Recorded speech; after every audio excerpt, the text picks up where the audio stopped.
Today, for our QuickShare number 4, Literacy Strategy, we will be learning about cognitive mapping.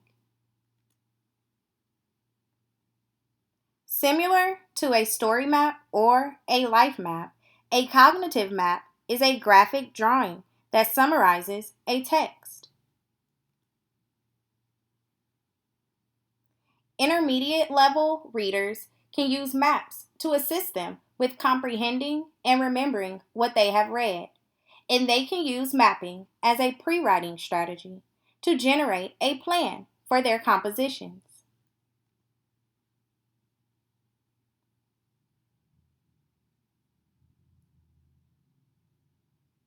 Whereas story maps assist students by scaffolding comprehension and memory of a simple story, such as a folk tale.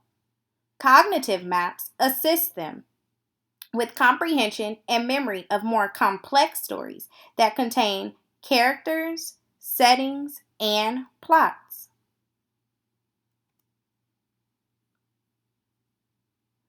To introduce cognitive mapping for narrative text, our textbook suggests that you follow procedures similar to those that you have used to introduce mapping, such as pre-writing strategies. Another good way is to draw a map on a whiteboard or a mobile type map, such as the one in the figure shown. This map shows the characters, setting, and plot. Once the students have a clear understanding of the categories, you can ask them to then generate information from a story that they have read to be placed on the map. Or you may choose a story with which all students are familiar to introduce mapping for the first time. After practicing group mapping, students can begin to create individual maps to summarize information from their reading. The map shown was developed by a 5th grader on the folktale Beauty and the Beast. Many teachers use maps as a part of their individual reading programs.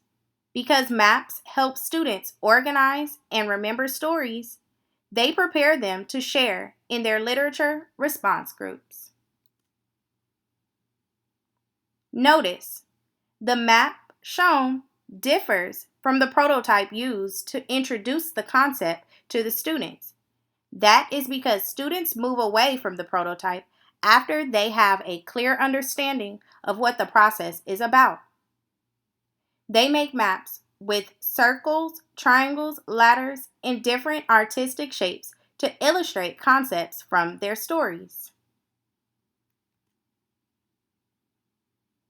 Because mapping is easily learned and easily shared, and because it is visual and spatial, English learners, as well as their teachers, find it particularly useful.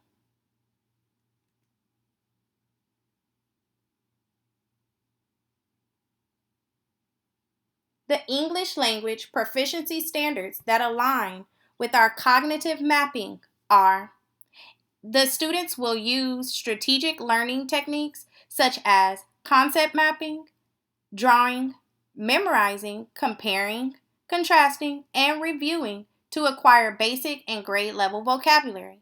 The students will demonstrate comprehension of increasingly complex English by participating in shared reading, retelling, summarizing material, responding to questions, and taking notes.